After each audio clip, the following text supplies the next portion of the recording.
একজন ভদ্রমহিলা যিনি আলাদা প্রদেশ চেয়েছে বললেন, সেই প্রসঙ্গটাও এসছে। আমি বলেছি হয়তো তার স্লিপ অফ টাং হতে পারে, তাকে যেন সেই মেসেজটা দেওয়া হয়। হয়তো অনেকে অনেক সময় বক্তৃতা দেওয়ার সময় অতি উৎসাহে অনেক কিছু বলে ফেলে।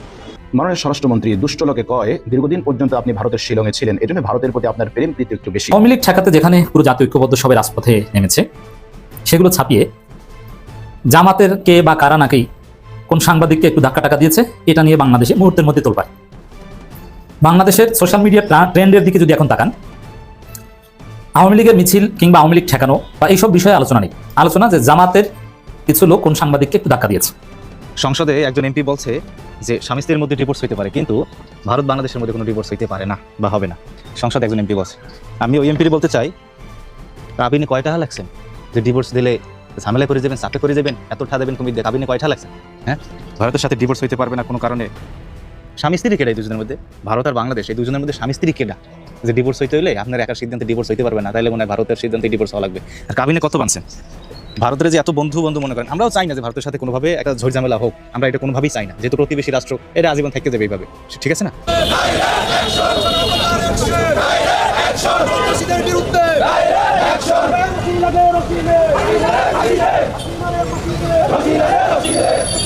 এই দেশটাকে পরিণত করার জন্য তারা পায়তারা করছে।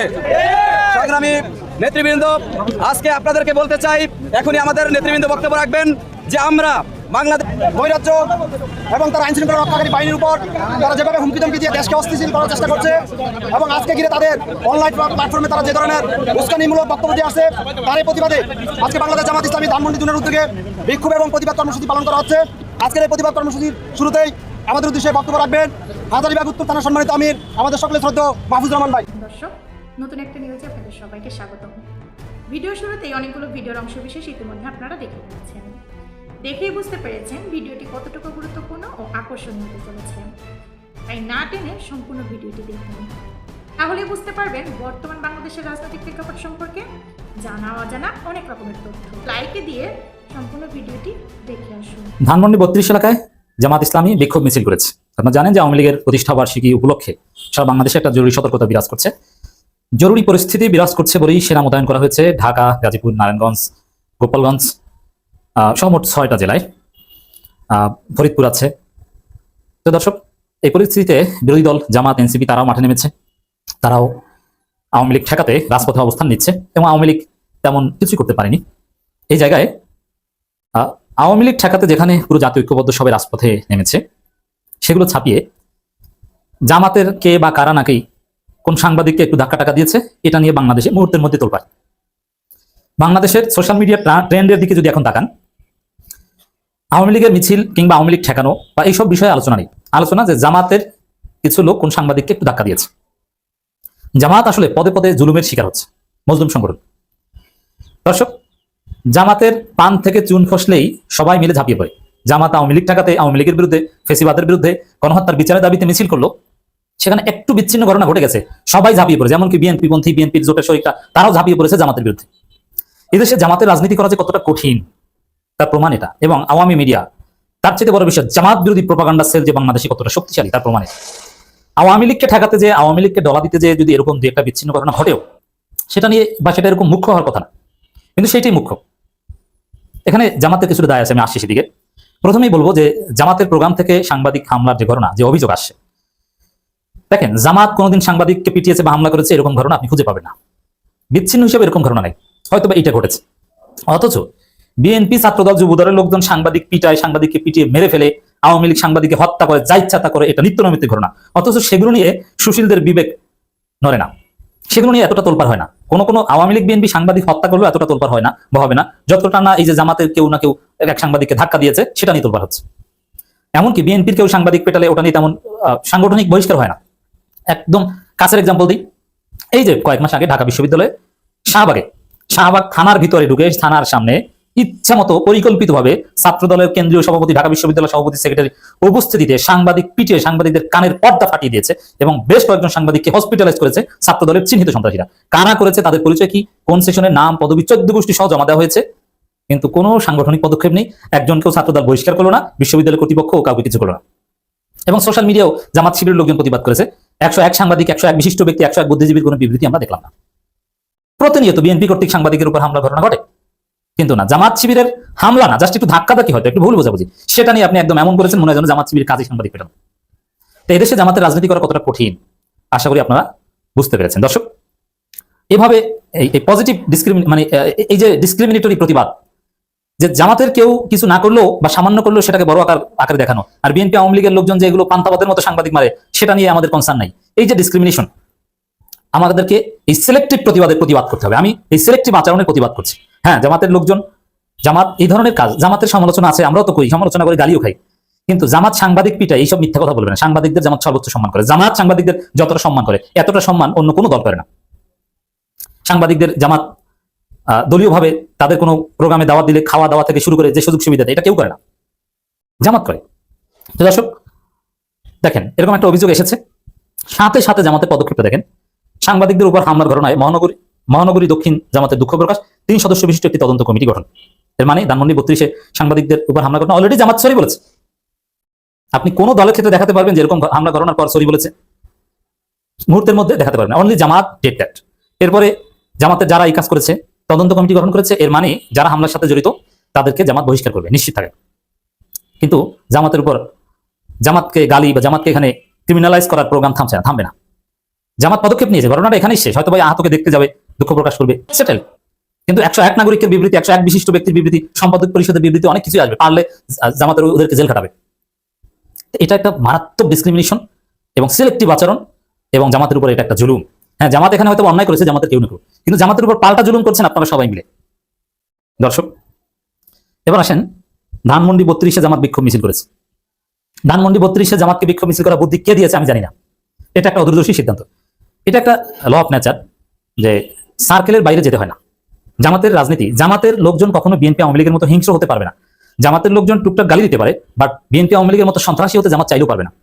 হামলা, মায়ের ধর, জামাত সর্বোচ্চ নিজেদেরকে ডিফেন্ড করতে পারে, কিন্তু পাল্টা মায়ের এটা জামাত পারে না, আসলে পারে না। শিবিরের ছেলেরা কিছু কিছু পারে, বাট ওভারঅল জামাতের কাজ এটা না। কারণ আওয়ামী লীগ ঠেকাও, ধানমন্ডি 32-এ আসলে আওয়ামী লীগকে পেটাবো বা ইত্যাদি ইত্যাদি, এটা জামাতের কাজ হওয়া উচিত ছিল না। এটা জামাতের নেচারের সাথে যায় না। বরং জামাতের যে নীতি আদর্শ এতদিন ছিল, এখানেই থাকা উচিত ছিল যে আওয়ামী লীগ ফেসি, তাদের বিচার হতে হবে, নিষিদ্ধ করতে হবে। কিন্তু আওয়ামী লীগের ধন সম্পদকে গণিমতের মাল মনে করে বিএনপির মতো দখল করবো ইত্যাদি ইত্যাদি, এটা জামাত কখনো করে না এবং করবে না। বরং আওয়ামী লীগকে পেটাতে যাবো, এটাও জামাত কখনো করেনি। আইন নিজের হাতে তুলে নেওয়া, এমনকি ধানমন্ডি 32 ভাঙায় জামাতের কেউ অংশগ্রহণ করলো, আমি জামাত নিষেধ করেছেন, সাংগঠনিকভাবে জামাতের নিষেধ ছিল, কেউ অতি উৎসাহ হয়ে গিয়েছে। এইখানে যেটা ঘটেছে, সাংবাদিক মারধর ঘটনা, জামাতের কেউ একটু মডার্ন সাজতে চায়, একটু পাওয়ার প্রডিউস করতে, যে একটু বিএনপি আওয়ামী লীগের মতো হতে চায়, যে দেখো আমরাও কিন্তু বিএনপি পিটাই, আওয়ামী লীগ পিটাই, এই যে আমরাও পারি, এবং একটু হিরো সাজতে গেছে, একটু ক্রেজি সাজতে গেছে, পারফরমেন্স দেখাতে গেছে। এটা সংশ্লিষ্ট 2-1 জামাত কর্মীর অতি উৎসাহী পারফরমেন্স দেখানোর একটু আচরণ। এটা জামাতের কোনো সাংগঠনিক সিস্টেম না, এই জন্য এটাকে বলবো একটা বিচ্ছিন্ন ঘটনা। সংসদে একজন এমপি বলছে যে স্বামী স্ত্রীর মধ্যে ডিভোর্স হইতে পারে, কিন্তু ভারত বাংলাদেশের মধ্যে কোনো ডিভোর্স হইতে পারে না বা হবে না। সংসদে একজন এমপি বলছে। আমি ওই এমপি বলতে চাই, কাবিনে কয়টা লাগছেন যে ডিভোর্স দিলে ঝামেলায় পড়ে যাবেন, চাপে পড়ে যাবেন, এত ঠা দেবেন কুমির দিয়ে? কাবিনে কয়টা লাগছেন? হ্যাঁ, ভারতের সাথে ডিভোর্স হইতে পারবে না কোনো কারণে। স্বামী স্ত্রী কেডা এই দুজনের মধ্যে? ভারত আর বাংলাদেশ, এই দুজনের মধ্যে স্বামী স্ত্রী কেডা যে ডিভোর্স হইতে হইলে আপনার একার সিদ্ধান্তে ডিভোর্স হইতে পারবে না? তাইলে মনে হয় ভারতের সিদ্ধান্তে ডিভোর্স হওয়া লাগবে। আর কাবিনে কত বানছেন? ভারতের যে এত বন্ধু মনে করেন, আমরাও চাই না যে ভারতের সাথে কোনোভাবে একটা ঝড়ঝামেলা হোক, আমরা এটা কোনোভাবেই চাই না, যেহেতু প্রতিবেশী রাষ্ট্র, এটা আজীবন থেকে যাবে এইভাবে, ঠিক আছে না? আমরা কোনোভাবে চাই না যে ভারতের সাথে কোনোভাবে যুদ্ধ কিংবা কোনো ঝামেলা হোক, আমরা এটা কোনোভাবেই চাই না। কিন্তু আপনি যে কইলেন স্বামী স্ত্রীর মধ্যে ডিভোর্স হইতে পারে, কিন্তু ভারতের সাথে কোনো ডিভোর্স হইতে পারবে না। আর ভারতের যে আপনি এত বন্ধু রাষ্ট্র মনে করেন, ভারত কি আপনার বন্ধু রাষ্ট্র মনে করে? যদি ভারত আপনার বন্ধু রাষ্ট্র মনে করতো, তাহলে আপনার সীমান্তে কি তারা মিসাইল পরীক্ষা চালাইতো? এই ব্যাপারে পররাষ্ট্র মন্ত্রণালয় থেকে কোনো উদ্বেগ বা কোনো বিবৃতি প্রকাশ করছেন আপনারা? করেন নাই। ভারত যদি আপনাদের বন্ধু রাষ্ট্র মনে করতো, তাহলে এই যে শুভেন্দু অধিকারী বাংলাদেশ দখল করার হুমকি দেয়, এটা প্রকাশ্যে হুমকি দিত, টাকার বিনিময়ে রংপুর কিনে নাও, না হলে জোর করে নিয়ে নাও, এটা কি তারা বলতো? বলতো না। ভারত যদি আপনাদের বন্ধু রাষ্ট্র মনে করতো, তাহলে এইভাবে জোর করে পুশিন করতো সীমান্ত দিয়ে? করতো না। ভারত যদি আপনাদের বন্ধু রাষ্ট্র মনে করতো, তাহলে একজন প্রধানমন্ত্রী, বাংলাদেশের একজন প্রধানমন্ত্রীর উপদেষ্টা, সে দিল্লি বিমানবন্দরে গিয়ে এনএসআর শিকার হয়। এইটা কি ভারত করতে পারতো কোনোদিন, যদি বাংলাদেশকে তারা বন্ধু রাষ্ট্র মনে করতো? একতরফা তো ভাই প্রেম হয় না, একতরফা কোনো প্রেমই টেকে না। হয় আপনাকে উভয়ই ভালোবাসতে হবে, উভয় প্রেম করতে হবে, নাহলে একতরফা কোনোদিনও প্রেম টেকে না। আপনি ভারতকে বন্ধু বন্ধু বলে চিল্লায় গলা ফাটাই দেবেন, হ্যাঁ, আর ভারত আপনাকে চ্যাটটা দিয়েও জিজ্ঞেস করবে না, এই প্রেম তো ভাই বেশি দিন টেকবে না। হয় দুইজনে ভালো করে প্রেম করেন, নাহলে দুইজনে কাটাপ্পা করে দেন। প্রেম করবেন ভাই আমার মতো। এই যে দেখেন না আমার এই গাড়িটার মধ্যে কতটা প্রেম, যে এই গাড়ির কিচ্ছু নাই, ওর সিঁড়িটা দেখছেন, কিন্তু তারপরও ও আমারে ছাড়ে না, আমিও ওরে ছাড়ি না। এই জন্য আমাদের এই প্রেমটা টিকে আছে। আপনি প্রেম করেন একতরফা, ওই প্রেম কি জীবনে টেকবে? একজন প্রধানমন্ত্রীর উপদেষ্টা, তারেও দিল্লি বিমানবন্দরে হ্যাঁ হেনস্থা করবে, আর এরপরও বলবেন আপনি যে না এইটা ভারত মানে এতে আমাদের কোনো ইফেক্ট পড়বে না, এইটা বলবেন আপনি দিল্লি বিমানবন্দরে মারা খাইয়া ইয়েও। এরপরে ভারত যে পুশিং করতেছে বর্ডার থেকে, এইটা দেখেও আপনি বলবেন যে ভারত ইচ্ছাকৃতভাবে বাংলাদেশকে চাপে রাখতে পুশিং করছে, এইটা বাংলাদেশ বিশ্বাস করে না। এই রকমের বিবাহ হইলো কবে আপনাদের? এই রকমের বিবাহ কবে হইলো যে ভারতের সাথে কোনোভাবেই কি হবে না, ডিভোর্স হবে না? স্বামী স্ত্রীর মধ্যে ডিভোর্স হতে পারে কিন্তু ভারতের সাথে কোনোদিন ডিভোর্স হবে না। কেন ভাই? মোহরানা কত বানছেন যেটা দিয়ে কুলাইতে পারবেন না? কিংবা স্বামী স্ত্রী কেটে আপনাদের দুজনের মধ্যে? প্রিয় ভাই বোনেরা, আজকে অনেকগুলো খবর, আর এই খবরগুলো দেখার পরে ভিতরে অনেক রক্তক্ষরণ হয়েছে, যার কারণে আবেগ কাজ করছে। যদি এলোমেলো হয়ে যায় আপনারা একটু ওইভাবে নিয়েন, এলোমেলো হতে পারে। প্রথমে আমরা একজন এমপি তার বক্তব্য আপনাদের শোনাবো। তিনি আজ জাতীয় সংসদে বক্তব্য দিয়েছেন। এই বক্তব্য শোনার পরে আপনাদের বলতে হবে যে উনি কি বাংলাদেশের এমপি না ভারতের এমপি। আমি পরে অবশ্য বলে দিব তার পরিচয়, কোন দেশের এমপি উনি। আসুন আগে বক্তব্যটা শুনি, ওনাকে দিয়েই শুরু। যে ভারত আমাদের প্রতিবেশী, আমরা দুই বন্ধুতে আমাদের বন্ধুত্ব ক্ষণস্থায়ী হয়। আমাদের স্বামী স্ত্রীর সম্পর্কেও আপনার সেই সম্পর্ক ক্ষণস্থায়ী হতে পারে, স্বামী স্ত্রী ডিভোর্স হতে পারে, কিন্তু ভারত বাংলাদেশের যে আমরা প্রতিবেশী, এই প্রতিবেশীর কিন্তু সম্পর্কে ডিভোর্স হতে পারে না। আমরা দেখলাম যে ভারতের আপনার হাই কমিশনার সাহেব তিনি আসলেন, his Excellency mister Dinesh Trivedi, তিনি এসে বাংলাদেশ ভারতের বন্ধুত্ব নিয়ে তিনি কাব্যিক ভাষায় তিনি বললেন, আমরা একই আকাশ একই বাতাসের নিচে আমরা আছি, আমাদের বন্ধুত্ব প্রয়োজন। আমরা কি দেখলাম? আমরা দেখলাম বাংলাদেশের সোশ্যাল মিডিয়াতে বিতর্কের ঝড় এবং ভারত বিরোধী বিভিন্নভাবে আমরা সোশ্যাল মিডিয়াতে বা ইলেকট্রনিক মিডিয়াতে সবকিছুতে আমরা দেখলাম। কেন? এই যে বক্তব্যটা শুনলেন, এই বক্তব্যের সাথে কার বক্তব্যের মিল পাওয়া যায় বলেন তো? এর আগে আপনারা এই বক্তব্য শুনেছেন না? শেখ হাসিনা যখন ক্ষমতায় ছিল, বিশেষ করে 2026 সালের নির্বাচনের আগ মুহূর্তে, আপনাদের কি মনে পড়ে? ওই যে মেহেরপুরের, মনে করিয়ে দিচ্ছি, এগুলো মনে রাখতে হবে একটু। মেহেরপুরের এমপি আব্দুল মান্নান তার এলাকার মেহেরপুরের এক প্রশাসনের এক কর্মকর্তাকে ফোন দিয়ে বলেছিল, তোমাকে মনে রাখতে হবে আমি কিন্তু ভারতের এমপি, আমি কিন্তু ভারতের এমপি। তার মানে ওই সময় ভারত থেকে ভারতের লোক এখানে এমপি হয়েছে।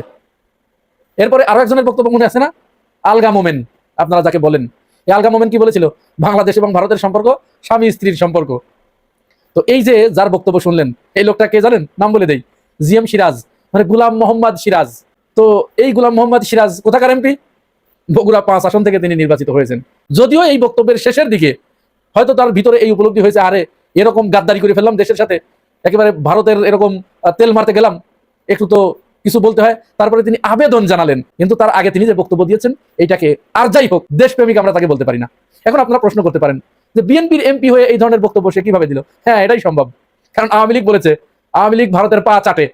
বিএনপি যদি একটু একটু না চাটে তাহলে কি হয়? এটা মানায়?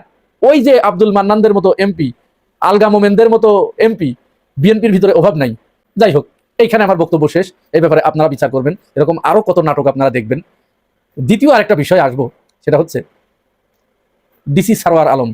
নাম শুনেছেন প্রত্যেকেই, তার কার্যক্রম আপনারা দেখেছেন। বাংলাদেশে আমার মনে হয় এই ডিসি সারওয়ার আলমকে চেনে না এমন মানুষ খুব কম। একজন সৎ নিষ্ঠাবান মানুষ। এখন সৎ হলে কি হবে রে ভাই? তাকে সৎ হতে বলছে কে? সারওয়ার আলম, তোমার সৎ হইতে কে বলছে? তুমি জানো না এটা বাংলাদেশ? তুমি বাংলাদেশে সৎগিরি দেখাতে আইছো। এখানে কি সৎগিরির কোনো দাম আছে? সিলেট থেকে তাকে প্রত্যাহার করা হয়েছে, হঠাৎ করে, বলা নাই কোয়া নাই, তাকে বদলি করে দেওয়া হয়েছে। এই বদলি করে কেন দেওয়া হয়েছে এই ব্যাপারে অনেক অনুসন্ধানী খবর উঠে এসেছে, অনেক তথ্য উঠে এসেছে। প্রথম তথ্য যেটা আপাত দৃষ্টিতে দেখা যাচ্ছে, সিলেট শাহজালাল এবং শাহপরানের মাজারে দীর্ঘদিন ধরে যে অনিয়ম দুর্নীতি চলে আসছে, এইটা তিনি ওখানে গিয়েই বুঝতে পেরেছিলেন। মাজারে কোটি কোটি টাকা মানুষ দান করে, মাজারের ড্যাগের ভিতরে। এইখানে এই টাকাটা কোথায় যায়, কার পকেটে যাচ্ছে, কে কি করছে এই টাকা দিয়ে? কোনো হদিস নাই, কোনো হদিস নাই। কোন পথে খরচ হচ্ছে, কত টাকা আয় হলো, কত টাকা ব্যয় হচ্ছে, উদ্বৃত্ত টাকা কোথায়, কোনো হদিস নাই। তো তিনি গিয়ে যখন দেখলেন এরকম অব্যবস্থাপনা, এবং এখানে এই মাজারের আড়ালে মাদকের ব্যবসা, এক শ্রেণীর মানুষ, সবাই নয়, এক শ্রেণীর মানুষ সেখানে পুরো মাদকের আড্ডাখানা বসিয়ে রেখেছে। সে চিন্তা করেছে যে এখানে তো এগুলো হতে দেওয়া যাবে না। সে তখন ওইটা বন্ধ করতে গেছে, যে এখানে কোনো মাদকের কারবার এই মাজার কেন্দ্রিক চলবে না। দ্বিতীয়ত, এই যে আয় ব্যয়, এই আয় ব্যয়ের স্বচ্ছতা আনয়নের জন্য তিনি একটা সুন্দর বন্দোবস্ত করে দিচ্ছিলেন, একটা কমিটি করে দিচ্ছিলেন। সেই কমিটি নিয়মিত আয় ব্যয়ের হিসাব দিবেন, টাকাগুলো কোথায় যাচ্ছে, এবং গোপন ওই যে ড্যাগ, ওই ড্যাগ ওইখানে, ওইটা ওই মাজারের ওই কয়জন ছাড়া অন্য কারোর খোলার ক্ষমতা ছিল না। তিনি সেখানে একেবারে প্রকাশ্য জনসম্মুখে এই আয়ের টাকা, এখানে এই দানের টাকা বাক্স, নতুন বাক্স এনে দিলেন, যেটা খুলে জনগণ দেখবে, জনগণ সবাই জানবে এখানে কত টাকা আয় হচ্ছে, এই টাকাগুলো কোথায় ব্যয় হচ্ছে, কত টাকা উদ্বৃত্ত থাকছে, এই উদ্বৃত্ত টাকা কোন কোন খাতে ব্যয় হচ্ছে। দর্শক, এতক্ষণ ধৈর্য সহকারে ভিডিওটি দেখার জন্য আপনাদের সবাইকে ধন্যবাদ। আশা করি ভিডিওটি সম্পূর্ণ দেখেছেন। ভিডিওটি দেখে আপনারা কি জানলেন বুঝলেন অবশ্যই আপনাদের মূল্যবান মতামত আমাদের কমেন্ট বক্সে জানাবেন। আর আমাদের চ্যানেলে নতুন হয়ে থাকলে চ্যানেলটি অবশ্যই সাবস্ক্রাইব করবেন। আর ইতিমধ্যে যারা সাবস্ক্রাইব করেছেন তারা ভিডিওটি শেয়ার করে অন্যদেরকে দেখার সুযোগ করে দিবেন। এরকম নিত্য নতুন গরম গরম নিউজ পেতে আমাদের চ্যানেলের সাথে আপনারা যুক্ত থাকুন।